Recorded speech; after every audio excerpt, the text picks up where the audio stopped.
ایک شخص نے حضور سے عرض کی کہ حضور کون سا اسلام بہتر ہے، یعنی اسلام کی کون سی صورت بہتر ہے؟ تو آپ فرماتے ہیں کوئی کھانا کھلائے اور سلام کرے اس کو جس کو جانتا ہے اور جس کو نہیں جانتا۔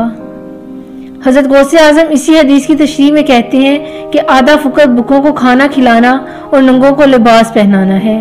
ایمان کیا ہے جو ہماری سمجھ میں آیا؟ وہ ضرورت مندوں کی ضرورتوں کو پورا کرنا ہے، دکھیوں کا حال پوچھنا، مریضوں کی عیادت کرنا ہے، بھوکوں کو کھانا کھلانا ہے۔ آپ صلی اللہ علیہ وسلم کا فرمان ہے، اتنی دیر تک کوئی شخص مومن نہیں ہو سکتا جب تک کہ اس کی کیفیت یہ نہ ہو کہ وہ اپنے ہمسایوں کا خیال رکھے، اور جو شخص پیٹ بھر کر سو گیا اور اس کے ہمسائے بھوکے رہے تو وہ شخص مومن نہیں ہو سکتا۔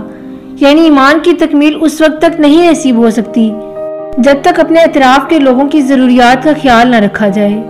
اللہ تعالیٰ اپنے بندوں کو اپنے حقوق ادا کرنے کی تلقین بھی کرتا ہے اور اپنے بندوں کے حقوق بھی ادا کرنے کی تلقین کرتا ہے، یعنی نماز بھی پڑھی جائے لیکن ہمسایوں کے حقوق کا بھی خیال رکھا جائے۔ ایک بندہ نمازیں پڑھتا ہے لیکن ہمسائے بھوکے ہیں تو اس کی نمازیں کیسے قبول ہوں گی؟ یہ تو دین اسلام ہے جس میں حقوق اللہ سے زیادہ حقوق العباد پر تلقین کی گئی ہے۔ آپ صلی اللہ علیہ وسلم کی سیرت کا ایک واقعہ کچھ یوں ہے کہ آپ صلی اللہ علیہ وسلم نے وضو کیا اور آپ کے وضو کا پانی صحابہ کرام زمین پر نہیں گرنے دے رہے تھے۔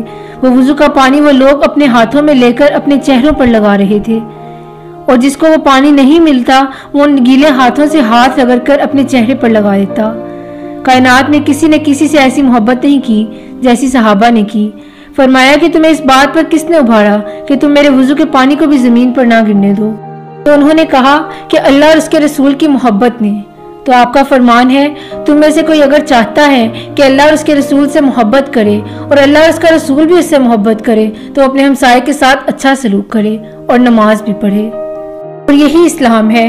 ہم ادھورا اسلام اختیار کرتے ہیں۔ ہمارا دین انتہائی آسان ہے۔ یہ حسن سلوک کی دعوت دیتا ہے، یہ محبت اور اپنائیت کا سبق دیتا ہے، یہ ہر رشتے کی وضاحت کرتا ہے اور اس کے حقوق و فرائض کا تعین کرتا ہے۔ آج ہم ایک معاشرے میں تو زندہ ہیں لیکن یہ نہیں جانتے کہ ہمارے ساتھ والے گھر میں کون رہتا ہے اور کن حالات کا شکار ہے۔ آج ہم کہنے کو تو ساتھ ہیں لیکن اپنی اقدار کو بھول کر ایک عجیب احساسات سے خالی زندگی گزار رہے ہیں۔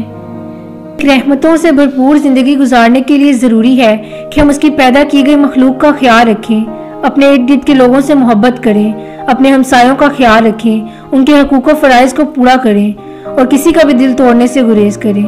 شکریہ۔